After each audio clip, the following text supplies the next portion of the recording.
Oke, Assalamualaikum warahmatullahi wabarakatuh. Selamat pagi, salam sejahtera untuk kita semua. Untuk teman-teman yang mungkin berkesempatan untuk menonton video saya kali ini. Perkenalkan kembali, nama saya Syaiful Ma'ruf dari Prodi Informatika. Eh, di sini saya ingin mempresentasikan tugas eh, pewarnaan graf dengan judul pengaplikasian atau aplikasi pewarnaan graf peta Provinsi Jambi menggunakan algoritma greedy. Baik, pewarnaan graf. Saya jelaskan sedikit. Pewarnaan graf adalah salah satu masalah dalam teori graf yang memiliki banyak aplikasi praktis, termasuk dalam pewarnaan peta untuk menghindari konflik wilayah yang berbatasan. Makalah ini membahas penerapan algoritma greedy untuk pewarnaan graf pada peta Provinsi Jambi. Algoritma greedy dipilih karena kesederhanaan dan efisiennya dalam menyelesaikan masalah pewarnaan graf. Studi ini menunjukkan bagaimana algoritma ini dapat diterapkan pada graf yang mewakili peta provinsi dan menganalisis hasil yang diperoleh.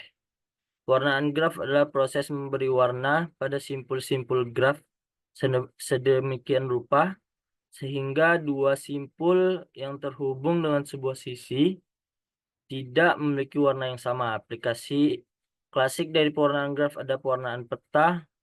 Mungkin eh, banyak contohnya selain peta provinsi ini, seperti mungkin ada eh, pengaplikasian ketika di apa untuk lampu merah, pengaplikasian pewarnaan graf untuk pembuatan jadwal-jadwal mata pelajaran di sekolah dan lain-lainnya.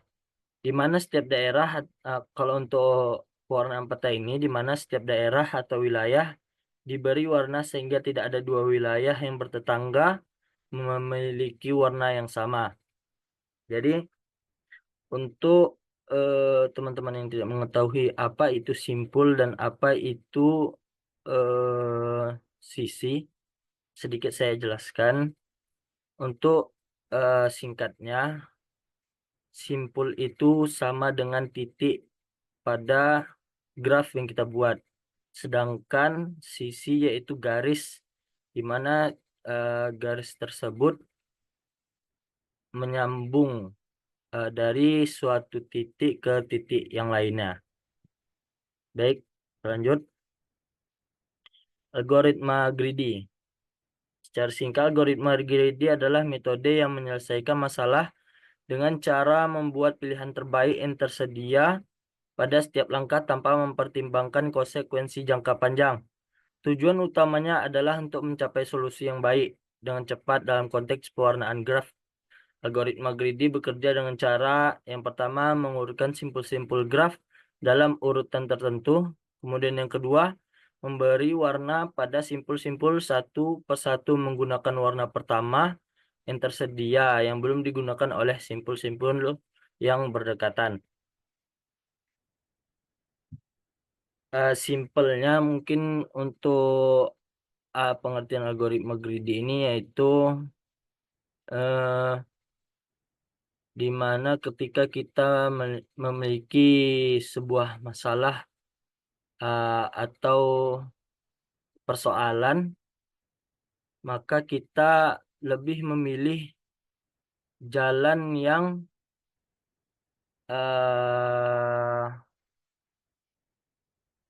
mungkin jalan yang lebih sederhana, walaupun masih ada jalan-jalan yang lain yang lebih baik dari jalan yang kita pilih tersebut. Contohnya seperti mungkin semisal kita berada di toko kue dan ingin membeli beberapa kue dengan uang yang terbatas. Kita ingin membeli kita ingin membeli kue sebanyak mungkin. Dengan pendekatan greedy atau algoritma greedy, setiap kali kita memilih kue, kita akan selalu memilih kue yang paling murah di antara kue yang tersedia saat itu. Walaupun kita tahu mungkin ada yang lebih enak dari kue yang kita pilih, tapi karena posisinya kita duit sedikit dan pengen mendapatkan kue yang banyak, maka kita memilih kue yang paling murah di antara kue yang tersedia saat itu, tanpa memikirkan apakah nanti ada pilihan lain yang lebih baik. Jadi setiap langkah kita membuat pilihan yang terlihat terbaik pada saat itu. Oke, kemudian untuk definisi yang saya ambil mungkin di sini banyak sekitar 7 atau 8, tapi yang saya masukkan di PPT saya kali ini itu hanya ada 3 biji. Oke, jadi yang pertama definisi satu Munir 2014. Dua simpul dikatakan bertetangga, dua simpul atau dua titik dikatakan bertetangga apabila kedua titik tersebut atau kedua simpul tersebut terhubung secara langsung oleh suatu sisi atau suatu garis. Dan kata lain, simpul U bertetangga dengan V jika atau, U V adalah sebuah sisi pada graf G. Jadi, dua titik dikatakan bertetangga atau dikatakan berdekatan ketika dia memiliki garis yang menghubungkan, sama-sama terhubung, tidak terputus. Maka itu disebut bertetangga. Kemudian yang kedua, definisi dua, yaitu pewarnaan graf adalah pemberi warna yang biasanya direpresentasikan sebagai bilangan terurut mulai dari satu hingga seterusnya, atau dapat juga dipresentasikan langsung dengan menggunakan warna merah, biru, atau warna lainnya pada suatu graf. Objek tersebut dapat berupa simpul, sisi, dan wilayah. Setiap simpul yang berdekatan atau bertetangga tidak mempunyai warna yang sama. Jadi singkatnya, untuk pewarnaan graf ini, jikalau suatu simpul eh, memiliki sisi yang menghubungkan ke simpul yang lain, maka dia tidak bisa diwarnai dengan warna yang sama karena dia bertetangga. Jadi untuk pewarnaan graf ini eh, kita ketika mewarnainya, mewarnai simpul tersebut, kita harus mencari mana simpul yang tidak terhubung dengan satu simpul yang sudah kita pilih pertama tadi. Nanti penjelasannya lebih lanjut akan saya jelaskan. Kemudian yang ketiga, terdapat persoalan dalam pewarnaan graf, yaitu mewarnai graf tidak hanya sekedar memberikan warna pada simpul-simpul dengan warna yang berbeda dengan warna simpul tetangganya saja. Namun dalam mewarnainya juga menginginkan jumlah jenis warna yang sedikit. Dan yang ketiga yaitu definisi 3 Amri Mirza 2007. Algoritma greedy merupakan metode yang paling populer untuk memecahkan persoalan optimasi. Algoritma greedy di dalam pewarnaan graf adalah sebagai berikut. Yang pertama, inisialisasi himpunan solusi dengan himpunan kosong. Yang kedua, pemilihan simpul yang akan diisi warnanya dengan fungsi seleksi simpul. Kemudian yang ketiga, memilih kandidat warna dengan menggunakan fungsi seleksi warna. Kurangi warna pada kandidat C jika warna diambil dari himpunan kandidat C. Kemudian yang keempat, periksa kelayakan warna yang dipilih menggunakan fungsi kelayakan. Warna yang layak digunakan untuk simpul terpilih akan dimasukkan ke dalam himpunan solusi. Jika tidak layak, maka proses kembali ke langkah kedua. Kemudian yang kelima, periksa apakah solusi sudah meliputi pewarnaan seluruh simpul dengan solusi optimal menggunakan fungsi objektif. Proses pewarnaan akan berhenti jika pewarnaan telah mendapatkan solusi optimal. Kemudian, Untuk metode penelitian, penelitian ini bertujuan untuk mendapatkan pewarnaan graf minimum untuk peta wilayah Provinsi Jambi dengan langkah-langkah berikut. Yang pertama, menentukan batas-batas wilayah kabupaten untuk Provinsi Riau. Yang kedua, mempresentasikan peta Provinsi Riau, peta Provinsi Jambi, mohon maaf ya. Yang pertama, menentukan batas-batas wilayah kabupaten untuk Provinsi Jambi. Yang kedua, mempresentasikan peta Provinsi Jambi dalam graf dengan menjadikan batas-batas wilayah kabupaten sebagai sisi dan perpotongan antar batas wilayah sebagai simpul.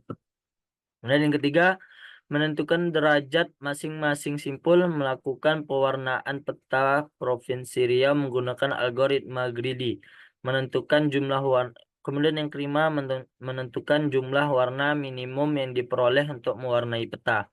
Jadi untuk peta Provinsi Jambi sebagai berikut yang sudah saya cantumkan di dalam PPT saya. Kemudian selanjutnya, nah,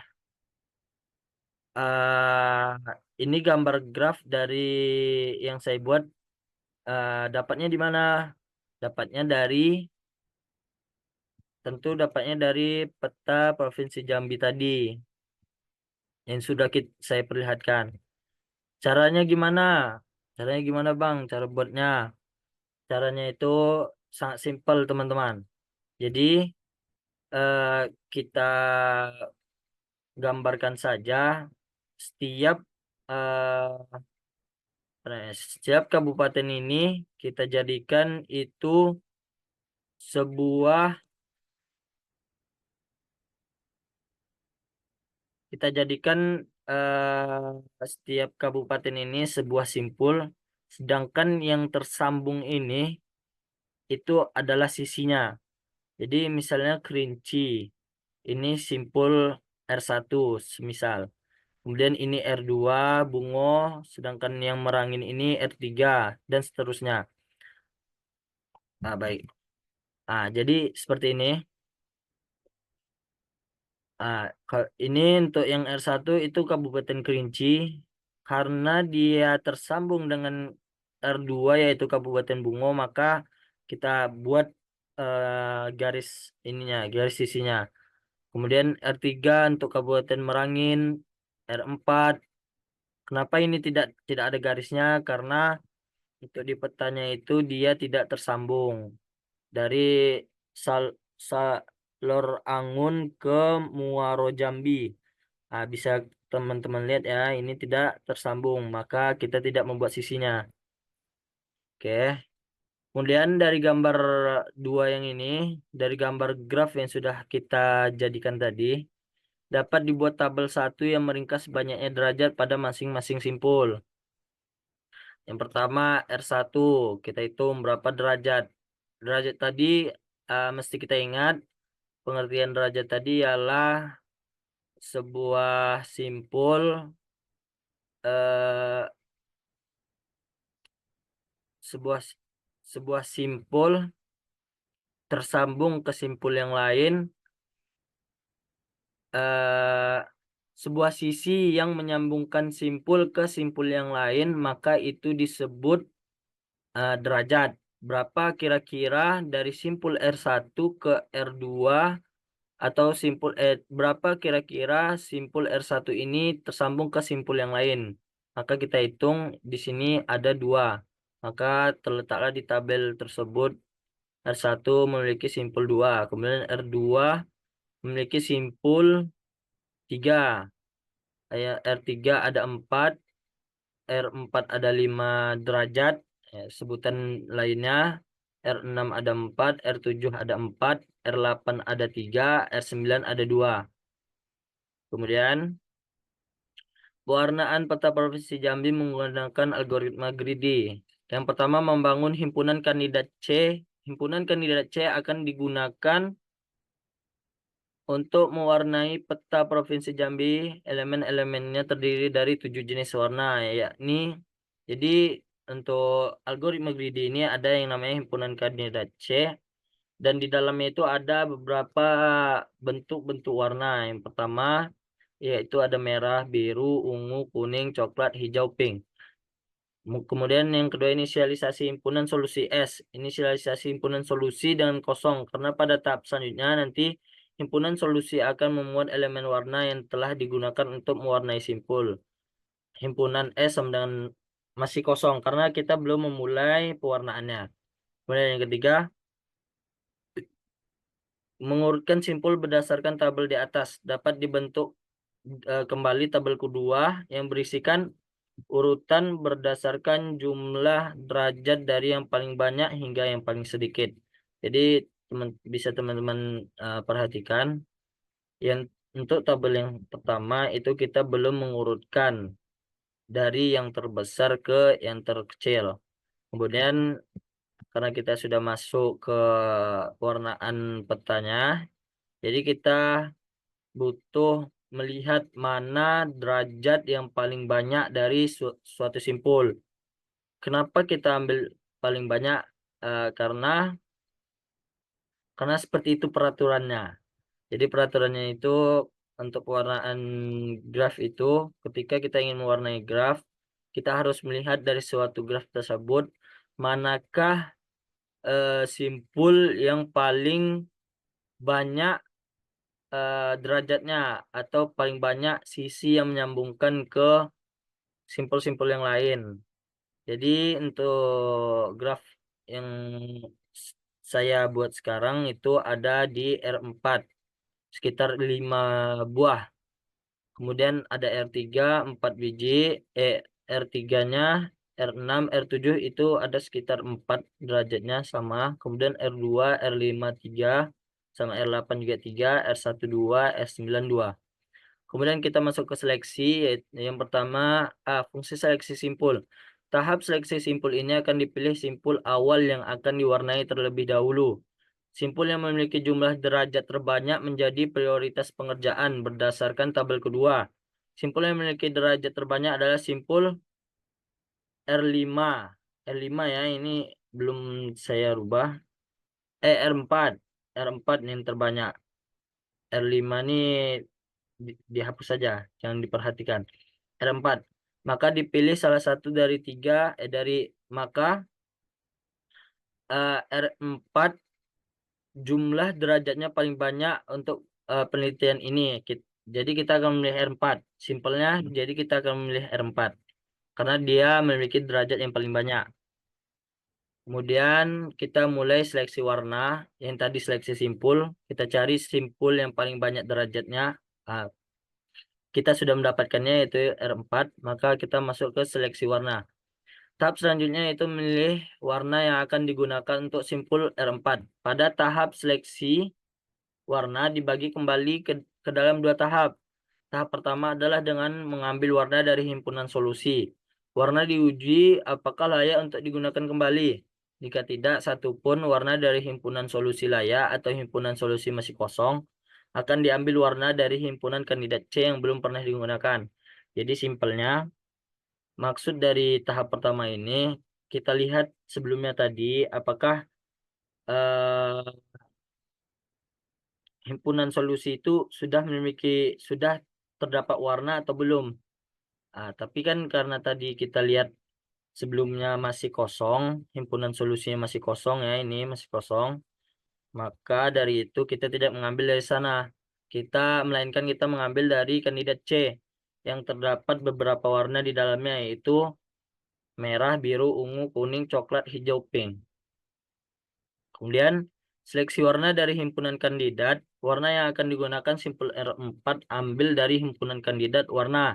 Dipilihlah warna merah yang merupakan kandidat warna pertama dari himpunan kandidat C.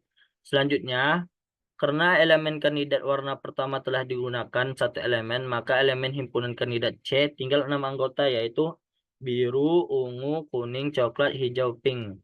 Karena merah sudah digunakan. Oke. Ingat ya, tadi pertama kita kenapa mengambil R4? Karena derajat itu paling banyak dari simpul-simpul yang lain. Oke, kemudian langkah seleksi simpul R3. Kenapa saya mengambil R3? Karena setelah kita mengambil R4 yang derajatnya sangat banyak yaitu 5, kita perhatikan mana simpul yang memiliki derajat paling banyak selain R4 ini. Terserah teman-teman mau milih yang mana. Saya ada kedapatan dapat memilih R3 karena dia memiliki derajat ada 4. Sedangkan di sini sebenarnya yang memiliki derajat 4 itu ada 3 biji sebagaimana yang ada di tabel tadi. Itu ada, oh iya, tiga biji, ada R3, R6, ada R7. Dan saya memilih R3 karena tentunya biar lebih simpel saja. Oke, kemudian kita pilih R3. Kenapa kita warnai biru? Karena kita melihat lagi ke kandidat C tadi. Kita melihat ke kandidat C tadi. Karena merah sudah kita pakai. Ah, Kenapa kita nggak pakai merah lagi? Karena kita melihat mana sisi yang menghubungkan antara R4 ini ke simpul yang lain. Kita lihat, ya kan, yang ini. Ya, terus kita pilih ini. Kenapa warna biru? Karena dia tersambung dengan R4. Sedangkan peraturan pewarnaan graf itu kita tidak bisa mewarnai suatu simpul itu dengan warna yang sama kalau dia tersambung. Maka di sini saya warnai warna biru. Untuk R3 itu warna biru. Kemudian langkah seleksi simpul R6. R6 memiliki derajat itu ada 4. 1, 2, 3, 4. Kenapa kita kita bisa warnai biru di sini? Karena kita perhatikan. Karena kita perhatikan R6 ini tidak tersambung dengan di sini R3 ya. Ya. Karena dia tidak tersambung dengan R3. Jadi kita masih bisa mewarnai di sini warna biru. Bang, kenapa tidak warna yang lain? Tidak bisa karena pewarnaan graf itu menginginkan minim hasil yang minimum dari sebuah warna yang akan kita dapatkan nanti. Jadi kita nggak bisa ngasal-ngasalan memberikan di sini warna-warna random. Jadi harus emang ada peraturannya. Nah, di R6 ini kita warnai warna biru karena dia tidak bertentangan dengan R3. Oke, selanjutnya yaitu langkah seleksi simpul R7. Dia memiliki 4 derajat. Kenapa di sini warnanya ungu, Bang? Tidak warna biru. Kembali lagi seperti di awal, karena yang pertama di sini dia tersambung dengan R6, yaitu warna biru. Dan kenapa di sini tidak warna merah? Karena dia bertetangga dengan R4. Jadi kita tidak bisa mewarnai R7 ini dengan warna merah dan biru. Nah, ketik Terus kenapa warna ungu, Bang? Kenapa tidak warna kuning atau pink? Karena untuk di kandidat C itu setelah warna biru itu warna ungu. Jadi kita di sini letakkan dia berwarna ungu. Kemudian masuk ke langkah seleksi simpul R2. Kita masuk ke derajat yang karena yang derajat 4 tadi sudah, kemudian kita cari lagi yang terbanyak, yaitu ada 3 derajat. Itu ada berapa biji? R2. Ya, R2. Nah, kita perhatikan di sini dia kita warnakan warna ungu. Kita perhatikan pertama untuk seleksinya ini kita coba dia warna merah. Cocok nggak dia warna merah di R2 nih? Tidak cocok. Kenapa? Karena dia R2 ini bertetanggaan dengan R4. Maka dia tidak bisa kita warnai warna merah. Kemudian kita cocokkan dengan warna biru. Karena warna merah udah, kita cocokkan dengan warna biru. Apakah layak nggak dia di sini warna biru? Tidak. Kenapa tidak? Karena dia bertetanggaan dengan R3.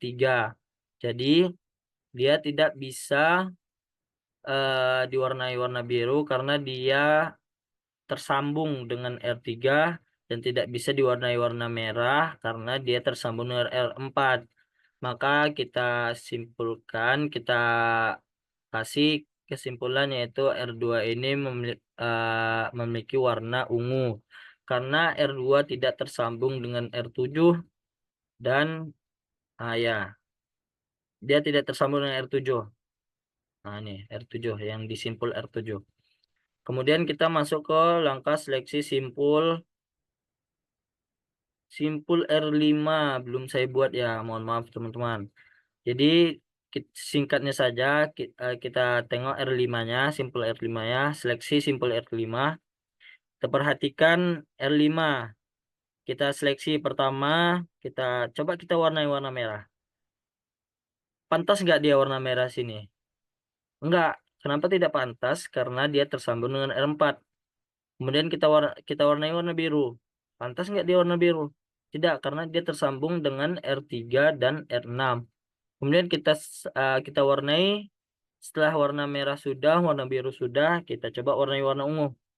Apakah dia tersambung? Apakah R6 ini ungu? Enggak. Apakah dia tersambung dengan R8 yang belum ada warnanya? Tidak.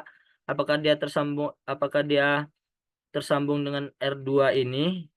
Tidak kan? Berarti dia tidak bertetangga dengan warna yang sama. Maka dari itu kita bisa mewarnai R5 ini dengan warna ungu. Baik. Kemudian langkah seleksi simpul 8. Oh, simpul 6. Simpul 6 belum ya, simpul 6. Ini salah editannya. Lang- Langkah seleksi simpul R8. Itu kita coba perhatikan, kita ambil warna pertama itu warna merah. Apakah pantas warna merah kita letakkan di R8 ini? Kita perhatikan apakah dia bertetangga dengan warna merah yang lain yaitu R4. Ternyata tidak, maka di sini layak untuk diwarnai warna merah. Kemudian kita masuk ke seleksi simpul R9. R9. Kita perhatikan dan kita seleksi dari warna yang pertama, dari warna merah. Apakah pantas dia warna merah? Tidak, karena dia bertetanggaan dengan R8. Jadi dia tidak bisa kita warnai warna merah. Kemudian kita warnai warna ungu. Tidak bisa karena dia bertetanggaan dengan R7. Maka tidak pantas untuk diwarnai warna ungu. Kemudian langsung kita perhatikan warna selanjutnya yaitu warna biru. Apakah dia tersambung dengan warna biru? Apakah ada sebuah sisi yang menyambungkan dia ke R6 atau ke R3? Tidak ada. Maka dari itu kita bisa mewarnai dia dengan warna biru. Maka sudah selesailah seleksi simpul warna dari eh, warna-warna simpul tersebut. Baik, kita lanjut. Fungsi objektif. Karena seluruh simpul sudah diwarnai, maka proses pewarnaan graf berhenti. Didapatkan didapatkan himpunan solusi S sama dengan, karena tadi masih kosong ya teman-teman ya. Jadi kita dapatkan himpunan solusi S itu sama sama dengan yaitu ada tiga warna yaitu merah, biru, ungu. Kemudian menentukan jumlah warna minimum peta Provinsi Jambi. Jumlah warna minimum atau bilangan kromatik yang telah diproses setelah dilakukan pewarnaan graf menggunakan algoritma greedy pada peta Provinsi Riau dapat diwarnai menggunakan tiga warna seperti pada gambar di bawah. Nah, inilah terakhir dari hasil pewarnaan graf tersebut. Ketika ketika kita sudah dapat mewarnainya dari yang seperti ini, maka kita aplikasikan kepada petanya langsung. Maka bentuknya seperti ini, R1 warna merah, R2 warna ungu, R3 warna biru, dan seterusnya. Oke, kemudian kesimpulannya yaitu makalah ini telah mendemonstrasikan bagaimana algoritma greedy dapat digunakan untuk pewarnaan graf peta Provinsi Jambi. Hasil menunjukkan bahwa algoritma ini efisien dan efektif untuk menyelesaikan masalah dan sederhana dan mudah warnaan peta dengan jumlah warna minimal. Penelitian ini lebih lanjut dapat mencakup penerapan algoritma lain dan perbandingan hasilnya dengan algoritma greedy, daftar pustaka, dan lain-lainnya. Baik, terima kasih untuk eh, pembahasan kali ini dari saya. Mungkin teman-teman yang agak sedikit bingung bisa tulis di komentar mungkin ya, mungkin ingin bertanya. Mungkin saya dapat membalasnya nanti. Oke, Terima kasih. Selamat pagi. Assalamualaikum.